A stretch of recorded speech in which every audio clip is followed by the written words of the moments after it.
On January 13th, 2026, Donald Trump stood on the factory floor of the Ford River Rouge complex in Dearborn, Michigan.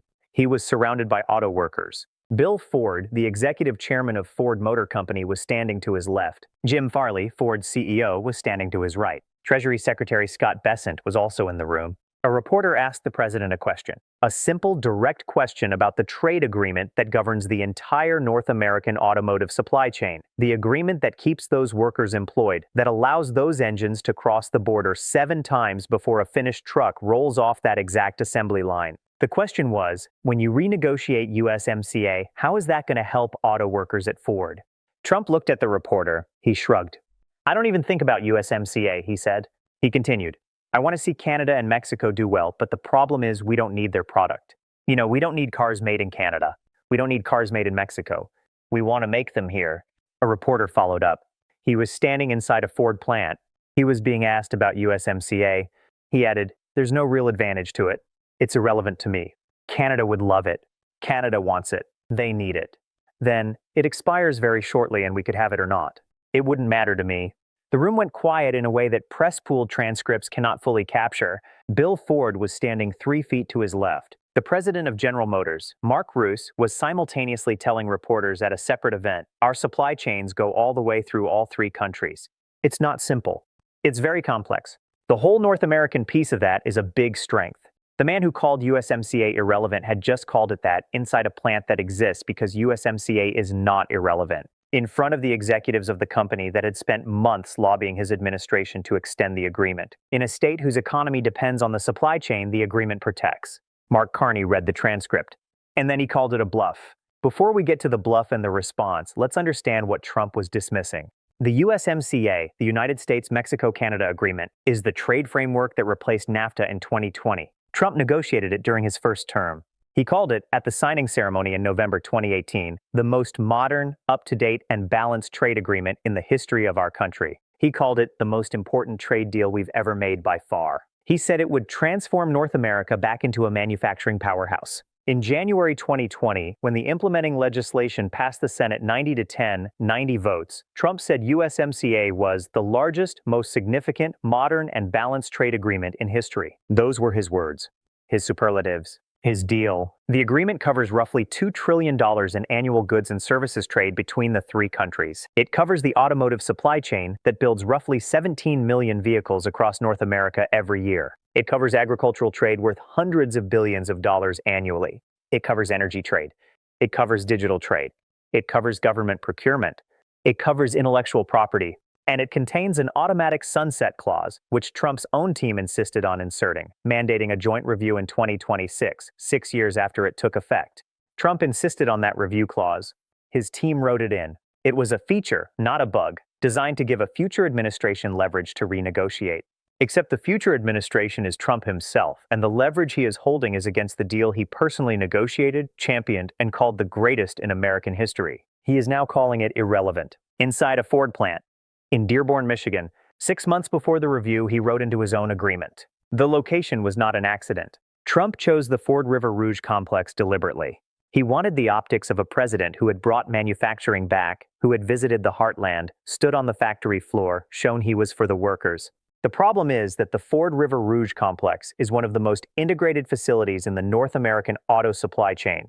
It is not a standalone American factory.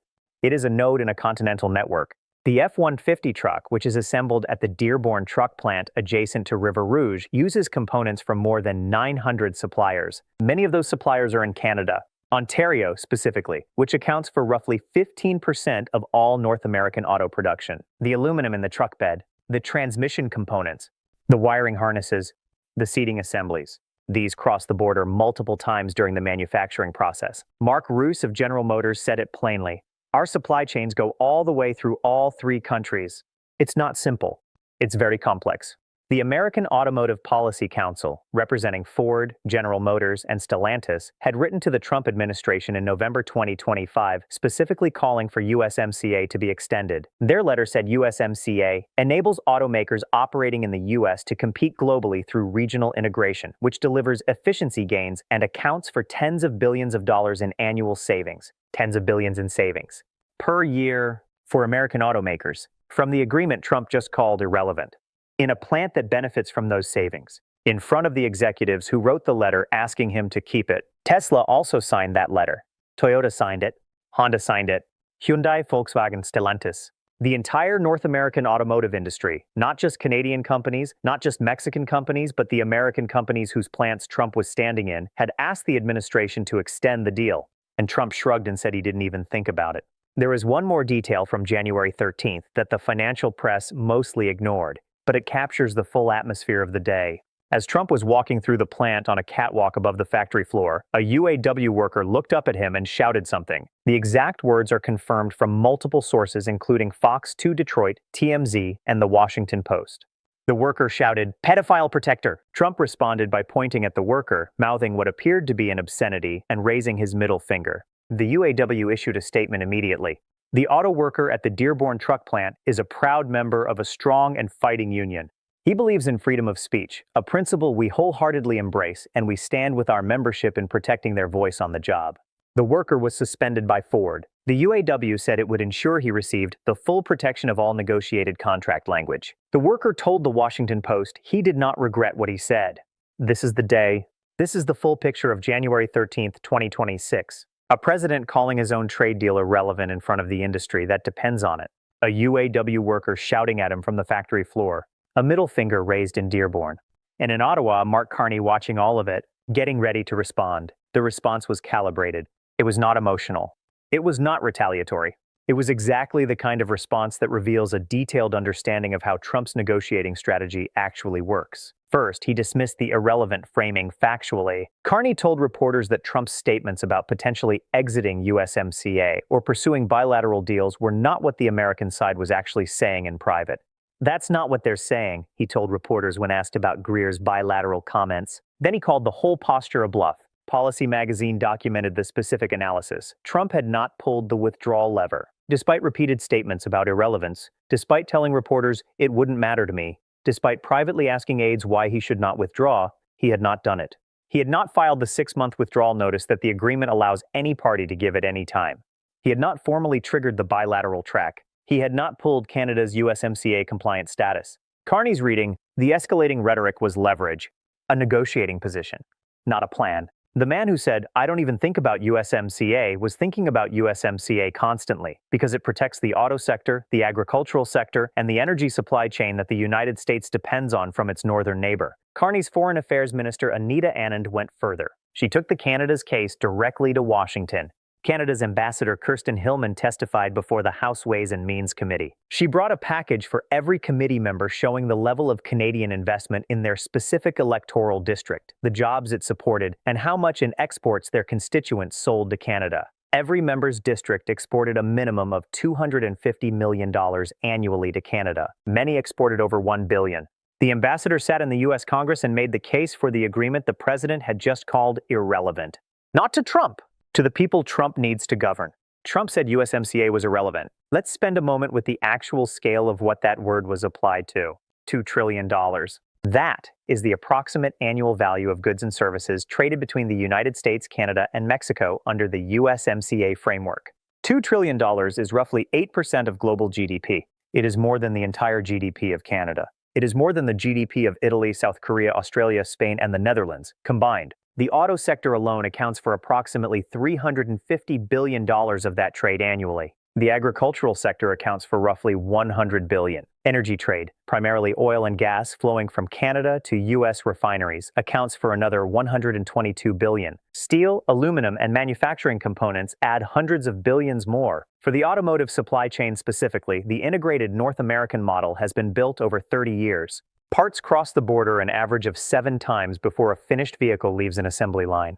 Detroit, Windsor, and the manufacturing corridor between them represent the most concentrated automotive production zone on the continent. When Trump said we don't need cars made in Canada, those words landed in the offices of every major American automaker that had asked him in November to extend the agreement protecting that production model. Jim Farley, the CEO of Ford, was standing next to Trump when those words were said. He did not publicly contradict his president.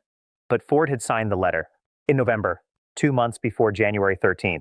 The letter that said the agreement delivers tens of billions of dollars in annual savings to American automakers.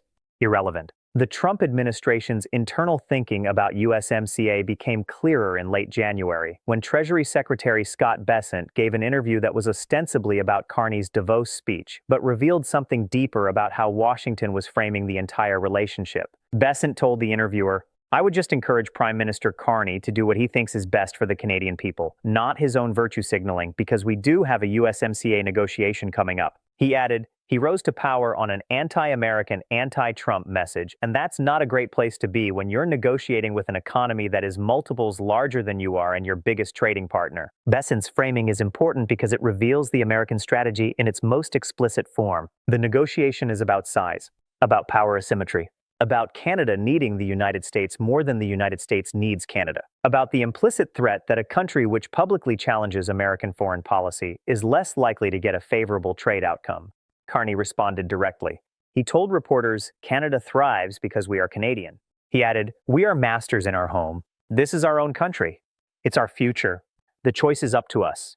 He also issued a factual correction to Bessent's earlier claim that Carney had walked back his Davos speech in a private call with Trump. Carney denied it publicly. "I meant what I said in Davos," he told reporters. The U.S. Treasury Secretary had claimed a private rollback. The Canadian Prime Minister denied it on the record. Two governments, two incompatible accounts of a private conversation. One of them was not telling the truth, and Carney was willing to say so, with his name attached in public. Now let's look at what actually happened in the Ford plant in the weeks after January 13th. Bill Ford announced that the Dearborn truck plant, the exact plant Trump toured, was expanding to 24-hour shifts, 6 days a week. Full production. The expansion Trump had celebrated as proof that his tariffs were working. But the expansion was happening on a supply chain that still crosses the Canadian border. The aluminum in those F-150 beds, the transmission components from Ontario suppliers, the wiring from Windsor assembly facilities, the Canadian content in every truck rolling off the line that Trump said we don't need. Trump told workers, "Everybody is moving here from Canada. They're coming here from Mexico, from Japan, from Germany, from all over the world. They're coming here." The actual data tells a more complicated story. Some investment was flowing into American facilities, but the integrated supply chain was not being dismantled. It was not being replicated domestically. It was not being replaced. The economics of North American auto manufacturing do not allow for complete insourcing on the timeline Trump was describing. The tooling, the supplier relationships, the geographic proximity of Canadian parts manufacturers to Michigan assembly plants, these are structural features of a 30-year system that cannot be unwound by a tour of a Ford facility. General Motors' Rouge said it plainly: complex, not simple. North American strength. He said that on the same day, Trump called the framework irrelevant. The auto industry, the American auto industry, the one Trump was celebrating, has not agreed with the president's assessment. Tesla, Toyota, Ford, GM, Honda, Hyundai, Volkswagen, Stellantis all signed the letter. All asked for extension. All did so, knowing the president might dismiss their concern with a shrug on a factory floor. January 13, 2026. Ford River Rouge, Dearborn, Michigan. Donald Trump stood inside the automotive heart of the American economy and called his own deal irrelevant. The deal he negotiated, the deal he signed, the deal he called the greatest in American history. The deal he insisted include a sunset clause, a review mechanism, because he wanted the leverage. The leverage is now 6 weeks away. On July 1st, 2026, the mandatory USMCA review begins. And the man who said he doesn't even think about USMCA will be required, by the legal mechanism his own team wrote into the agreement, to make a decision. Extend for 16 years. Enter 10 years of annual reviews. Or file the 6-month withdrawal notice and trigger the largest trade disruption in North American history. Carney called it a bluff. Policy Magazine documented it. The Globe and Mail confirmed it. The ambassador went to Congress with a package for every committee member showing how much Canadian trade flows into their districts. The bluff worked as leverage. The irrelevant rhetoric pushed both Canada and Mexico toward concessions, kept the pressure on, and created the atmosphere of uncertainty that gives a negotiator room to extract terms. But July 1st is not a negotiating atmosphere. It is a legal date, written into Article 34.7 of the agreement Trump called irrelevant. It cannot be shrugged. It cannot be called not something I think about. It requires a decision. And the man sitting across the table from Trump when that decision is made is the same man who read the Dearborn transcript, absorbed the Bessent interview, corrected the record on Davos, and told reporters that's not what they're saying. They are not planning to withdraw, because they can't afford to. And Mark Carney knew it before Trump finished his factory tour. If you want to follow what happens when July 1st arrives and the bluff either holds or breaks, hit subscribe and turn on notifications. Real transcripts, real stakes. Real consequences when the clock stops. Thanks for watching.